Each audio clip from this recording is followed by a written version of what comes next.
Goodnight Pun Pun, Flowers of Evil, and Gantz. 3 manga that have achieved incredible success, especially here in the West. Likewise, the mangaka behind each of these series have enjoyed long and celebrated careers. But what if I told you that behind their success lies the influence of a single man? A mangaka whose name is seldom mentioned in Western circles. A man known for his excessively violent and sexual manga, whose manga have been banned across Japan, and whose impact on the industry is unquestionable. I am, of course, talking about Naoki Yamamoto, your favorite mangaka's favorite mangaka. This video will act as an introduction to Yamamoto, exploring his history, most significant works, and influence, and offer a beginner's guide to his catalog.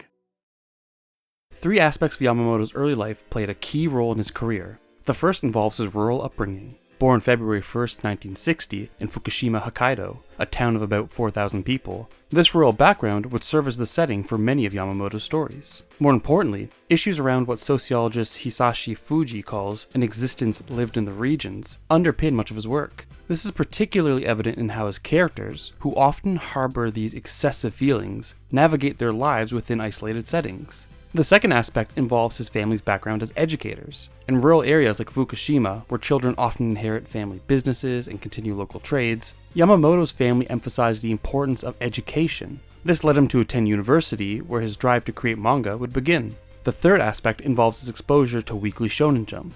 In the late 60s, while in elementary school, Yamamoto discovered Go Nagai's Harenchi Gakuen, a manga he credits with awakening his taste for eroticism. He remarks that this was a shared experience among many children, as Harenchi Gakuen was the first shonen manga to incorporate eroticism and graphic violence, making it the subject of much controversy. By 1975, Yamamoto would enter high school, where his tastes would expand. For one, he developed an affinity for Japanese sci-fi, especially for the works of Yasutake Tsuji, best known for The Girl Who Left Through Time and Paprika. Tsuji's dark humor and satirical approach to Japanese taboos would deeply influence Yamamoto's own creative philosophy, whose works often mirror Tsuji's tone and boldness. For another, he began borrowing issues of Shueisha's Ribbon magazine from a senior at his boarding home, introducing him to more emotionally complex shoujo manga. It wasn't until 1978, when Yamamoto enrolled in Waseda University, that he would encounter his most significant influences. Building upon his passion for Japanese sci-fi, he studied Japanese literature and began writing novels himself. However, deeply dissatisfied with his writing, he turned to manga. During this time, his love of sci-fi drew him to Katsuhiro Otomo, creator of Akira. While Otomo was renowned for pioneering the earliest hard sci-fi manga, the most impactful element to Yamamoto was his balance of fantasy and realism. As Otomo himself explained, depicting things too realistically actually damages the social realism of the piece, and if you go too far into the realm of fantasy, that hurts its imaginative ability. This philosophy can be found in Yamamoto's own works, which pushes certain situations to their extreme while remaining anchored in relatable human feelings. At the same time, his appreciation for shoujo manga reached new heights as he began reading works of seminal shoujo authors like Moto Hagio, creator of the Po Clan and Heart of Thomas. Of particular interest to Yamamoto was Hagio's exploration of the psychology behind dysfunctional families and how trauma affects family dynamics. Her emphasis on themes of neglect, emotional tension, and sexual abuse, which were often portrayed through an unloving mother failing to protect her family, would become a common motif within Yamamoto's stories. In 1981, during his 3rd year of university, Yamamoto enrolled in Gekuga Sonjoku, a manga school run by Kazuo Koike, creator of Lone Wolf and Cub. The mission statement of the school was to stop the decline of Gekuga, a certain subset of alternative manga from the 60s and 70s, by offering a series of classes that focused on character theory. In the words of Koike, the characters have to stand out. If the characters stand out, it's an interesting manga. The school boasted an impressive roster of graduates, including Rumiko Takahashi of Inuyasha, Tetsuo Hara of Fist of the North Star, and Yuji Horii of Dragon Quest. Inspired by his classmates, Yamamoto published his first adult manga through a magazine created with the help of volunteers from the school. Upon graduating in 1983, Yamamoto chose to dedicate himself to manga, marking the start of his professional journey. Less than a year later, Yamamoto made his official debut in the June 1984 issue of Pink House, a now defunct adult manga magazine by Japan Publishing. Here he published the manga Lolita Diary under the pseudonym Toi Moriyama, a moniker used for more erotic works. That same year, he published My Blue Sky in Kobunsha's Just Comic magazine under the pseudonym Naoki Yamamoto, a name initially reserved for non-erotic works. He continued publishing manga under multiple pseudonyms, keeping his erotic and non-erotic works separate. However, as his style evolved, eroticism became an essential feature of his writing, and as such, the distinction between them eventually dissolved, leading him to publish under a single name, Naoki Yamamoto. By the 1990s, Yamamoto had published several moderately successful manga in Shogakukan's big comic spirits, including Happa 64, Kiwamite Kamoshida, and most notably, Aseta Dance, which would later receive an OVA and live-action adaptation. However, it was the publication and subsequent ban of his short story collection, Blue, that truly put him on the map. Blue was designated as harmful under the Tokyo Metropolitan Ordinance regarding the healthy development of youths, a regulation intended to protect minors by restricting access to materials containing explicit depictions of sex, violence, or other content deemed damaging to their character. Citing Blue's sexually explicit content, the ordinance led to the publisher, Kobunsha, recalling the work. Reflecting on this period, Yamamoto notes, "I was a little depressed, but I was confident that such an interesting manga could not disappear from the world." In response to the ban, Yamamoto joined the Society for Protecting Freedom of Expression in Comics. This committee, which included notable mangaka like Shotaro Ishinomori and Go Nagai, opposed legal restrictions on creative expression in manga. What's more, is rather than shying away from the controversy, Yamamoto leaned into it, stating that he got cocky and deliberately pushed boundaries with subsequent works, making them more provocative. By the turn of the millennium, Yamamoto added over a dozen titles to his name, including standouts like Young and Fine in Manga Action, and Arigato, Fragments, and Believers in Big Comic Spirits. Around this time, he became involved in the supervision of Manga Erotics F, a bi-monthly manga magazine published by Ota Publishing. The magazine launched in April 1999 under the name Manga Erotica as a quarterly publication focused on erotic comics for adults. In June of 2000, Ota Publishing would introduce Manga F, a short-lived monthly magazine featuring a broader range of works. By January 2001, the two magazines merged to form Manga Erotics F, which, despite its name, included a range of works beyond the erotica. It featured manga by seinen authors like Inyo Asano of Goodnight Punpun, josei authors like Takako Shimura of Aoi Hana, and boys love authors like Asumiko Nakamura of Classmates. Further contributions from Usamaru Furuya, Hiroaki Samura, and Jiro Matsumoto added additional credibility to the magazine, solidifying it as a hub for experimental storytelling. As its supervisor, Yamamoto played a major role in cultivating this creative diversity, contributing his own works and mentoring new talent. It's an interesting magazine with a history worth its own video. If that's a topic that interests you, I highly recommend checking out Manga Crash's video on the subject. Since joining Manga Erotics F in 2000, Yamamoto has continued to create works that are both provocative and critically acclaimed. On the one hand, several of his other publications have been subject to the ordinance, including Volume 3 of Hota, Volumes 2 and 3 of Bunko no Hitotachi, and Inaka. On the other hand, his 2006 political drama Red, published in Kodansha's Evening magazine, garnered widespread praise for its historical accuracy, earning the Excellent Award in the manga division of the 14th Japan Media Arts Festival, alongside notable works like The Climber. More recently, Yamamoto began releasing the aptly titled Naoki Yamamoto's latest works on Ota webcomic in 2020. All that to say, Yamamoto is still alive and well, creating manga that continues to garner both praise and controversy. With a deeper understanding of Yamamoto's history and influences, we can now diagnose the characteristics that give his writing its unique appeal. As previously mentioned, a key component of Yamamoto's manga are narratives driven by characters who harbor intense, often excessive emotions. His protagonists frequently grapple with these overwhelming feelings, whether sexual, destructive, existential, or otherwise, and make an issue of how they can live with these excessive feelings. This sort of reflexive self-awareness becomes a core theme in his work, with stories propelled by actions taken by individuals burdened with more than they can handle. Moreover, because Yamamoto often situates his narratives within provincial settings, rural isolation plays a big role in amplifying the struggles of his characters as they navigate their inner conflicts. This interplay of excessive feelings, self-reflection, and rural isolation forms the thematic backbone of Yamamoto's storytelling, imbuing his works with a deeply introspective quality. Given that, let's turn to one of Yamamoto's most important works, Blue, to understand how these themes manifest. Blue is a 40-page one-shot that follows the relationship between Haino and Kutani. The story begins in the abandoned astronomy club room on the school's rooftop. Here we find Haino sneaking in only to discover Kutani already there. As a former club member, Kutani has a key to the room which she uses to blow off some steam. She explains that the club was disbanded after a member got drunk and jumped to his death 2 years earlier. During this exchange, Haino discovers exactly what she means by blowing off some steam. Cold medicine? This? Blue. Blue. I don't know what it's really called, but everyone calls it blue. Wanna try? It'll make you feel refreshed. Don't worry, it's not that addictive. Blue is a stimulant that we later find is provided by 2 alumni of the astronomy club, twin brothers who study pharmaceuticals in Tokyo. Kutani introduces Hayano to the drug, and shortly after, they begin a sexual relationship. However, Hayano quickly realizes that it's not exclusive, as she is also involved with the brothers in a similar way. At the heart of the story are 2 pivotal scenes, the first being the conversation between Kutani and Hayano about university. When Hayano asks if Kutani plans to attend university in Tokyo, she responds with an eagerness that reveals her deep dissatisfaction with their rural hometown. Living my whole life buried in this town? No way, I hate it here.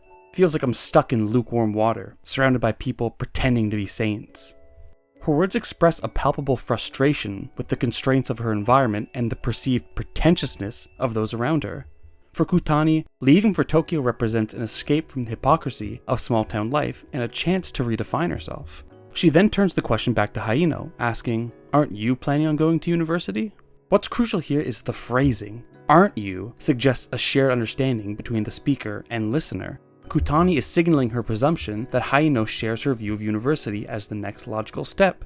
However, by framing the question this way, she implicitly criticizes the notion of not attending university, implying that such a decision would be out of line with what's expected. This creates an underlying tension between the two, as the question doesn't simply seek to understand Hayano's plans, but also seems to pass judgment on any alternative. While this presupposition could foster a sense of connection if Hayano shared her perspective, his brief, almost dismissive response underscores a stark contrast between the two. Hayano's lack of enthusiasm reveals his uncertainty and suggests that he may feel pressured to conform to Kutani's expectations, even if he doesn't share her eagerness to leave. This raises the question, why does Hayano feel such pressure at this moment? The answer lies on the very next page. "I'm in love with you."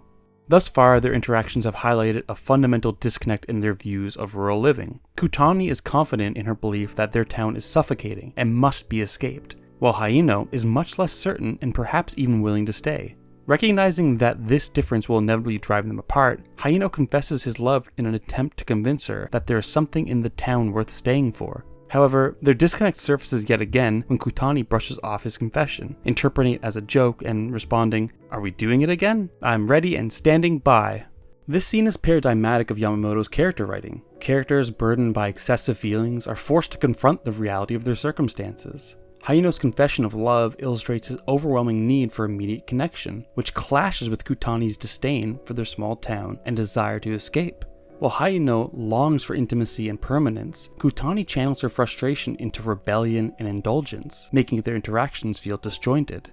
Consistent with Yamamoto's style, we see Hayano's self-awareness in the situation propel the story forward, as his increasing recognition of their differences drives him to pursue Kutani more persistently to close the gap between them. The other important scene is when Hayano borrows the twins' car without permission and takes Kutani for a drive. Here, Kutani's initial enjoyment of driving the stolen car adds to her earlier characterization as thrill-seeking and indulgent, emphasizing her tendency to pursue fleeting pleasures as a means of coping with the frustrations of her environment. However, this lighthearted thrill is soon contrasted with a more serious moment when Hayano raises the prospect of running away together to Tokyo. "Let's break free from this forsaken backwater and head for Tokyo, a city where no one knows us. We'll race endlessly southward down this road, and if we run out of gas, we'll smash a vending machine, steal the cash, and buy more fuel to keep going. We'll escape all the way to Tokyo, and there, even if we're poor, we'll live humbly, but together." His delivery is almost emotionless, which throws into question the sincerity of his suggestion. Clearly, this is Hayano's last card, a final, desperate attempt to stay connected to Kutani as he grows increasingly aware of their disconnect. This disconnect is further emphasized by Kutani's reaction to his proposal. "You're kidding, right?" The shock of this moment, visually amplified by Kutani's blank demeanor, perfectly conveys their fundamental disalignment. Although Hayano concedes that he's just kidding, there are deeper implications to this interaction. For one, it underscores Hayano's misunderstanding of Kutani's desires. While it's true that she resents their small town and yearns to leave, she's equally motivated by a desire to conform to certain expectations. This misunderstanding reveals not only their differing worldviews, but also the extent to which Hayano projects his own longing for connection onto Kutani without fully comprehending her deeper frustrations. For Hayano, the idea of fleeing together is rooted in an emotional response, a desperate attempt to preserve their relationship by creating an isolated world where they can exist solely for each other. For Kutani, however, such a life would only fail to resolve her frustrations. This misalignment exposes the unbridgeable gap between the two, harkening back to a core theme in Yamamoto's works. Hayano's proposal demonstrates his inability to reconcile his feelings with the reality of their situation. They eventually return the car, and their arrangement carries on until graduation. Reflecting on this period, Hayano comments, "After that, my secret rendezvous with Kutani-san just kind of dragged on aimlessly. Just like Kutani-san said, no one ever caught us. And then spring arrived. We graduated, Kutani-san went off to a university in Tokyo, and the seniors became your average, everyday pharmacists. Or at least, I think they did. I don't really remember. I even became a postal worker in the neighboring town. I've got drinking buddies, a cute girlfriend, and honestly, life in the countryside isn't half bad." What's interesting about this ending is how it subverts the reader's expectations. After laying out all these problems for the characters, one might expect Yamamoto to offer a concrete resolution. Perhaps Hayano or Kutani break off the arrangement, or they make it work in the end. Instead, what we find is that after the car ride, nothing changes. All the tension and misalignment between the two remains unresolved, and upon graduation, they go their separate ways in an unremarkable, almost mundane fashion. There's no dramatic breakup or emotional climax. They simply drift apart. This is precisely where Yamamoto shines. It's his portrayal of how life continues even when conflicts remain unresolved. Hayano and Kutani's relationship, while intense and emotionally charged, ultimately resolve into the normal ebb and flow of life. This lack of resolution is not treated as a failure, but as a reflection of reality. Not every relationship ends with closure, and not every problem is solved. Thus far, we've explored the life events and artistic influences that shaped Yamamoto's style, as well as the thematic and narrative elements that define his writing. With this understanding, let's turn to how Yamamoto influenced subsequent generations of mangaka, and became your favorite mangaka's favorite mangaka.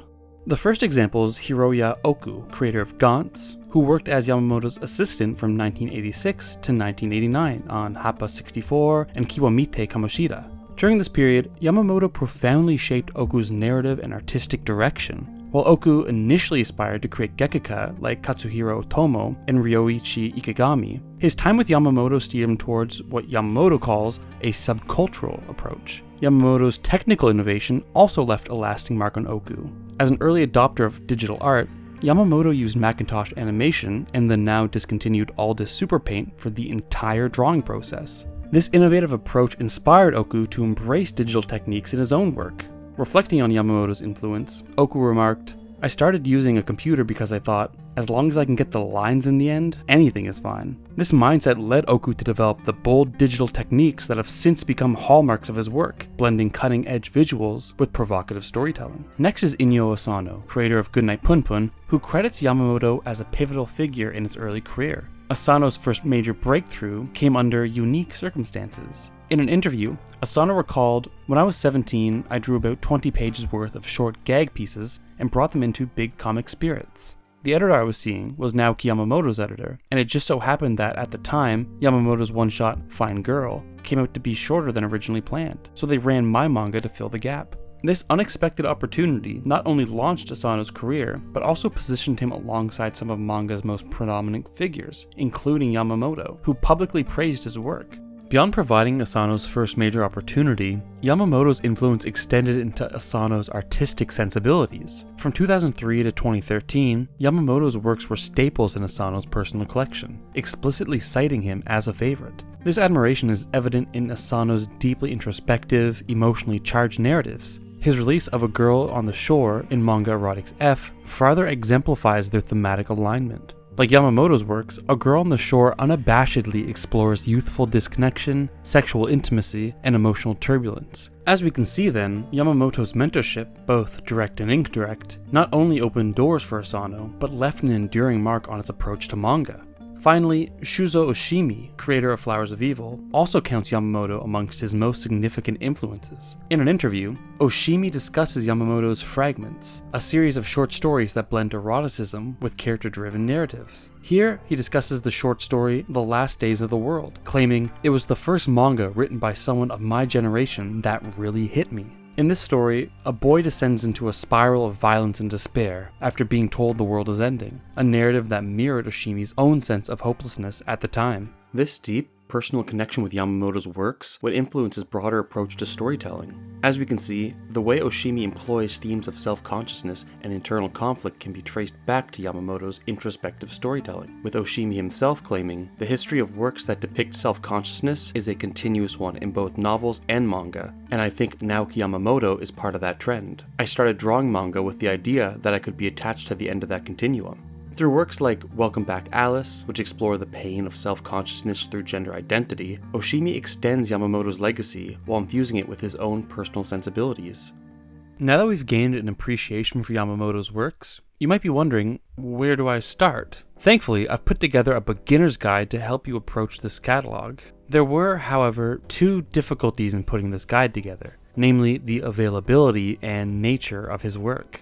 On the one hand, only Aseta Dance has been licensed in English, which Viz Media only published between 1998 and 2003. To add to the difficulty, only a fraction of his catalog has been scanlated, including 5 complete series and a handful of one-shots. On the other hand, much of his work depicts extremely sensitive topics, which can act as a barrier of entry. Still, for those interested in his work, I've selected 2 recommendations that showcase different sides of his writing and serve as a great starting point to his library. My first recommendation is Arigato, a psychological slice of life that ran for 48 chapters across 4 volumes. It originally serialized in Big Comic Spirits between 1994 and 1995, alongside titles like Happy by Naoki Urasawa and 14 by Kazuo Yumez. In a word, the story revolves around a father who attempts to re-establish his role in his family as his protector, but in doing so, only worsens the situation. The manga offers a bold portrayal of a family's breakdown in an environment where the perception of one's public image influences internal family dynamics. How Yamamoto navigates this descent is similar to what Inyo Asano achieves in Goodnight Punpun. Both use absurdity and discomfort not just to shock, but to tell something about the way people suffer behind closed doors. While Punpun leans into surrealism and quiet introspection,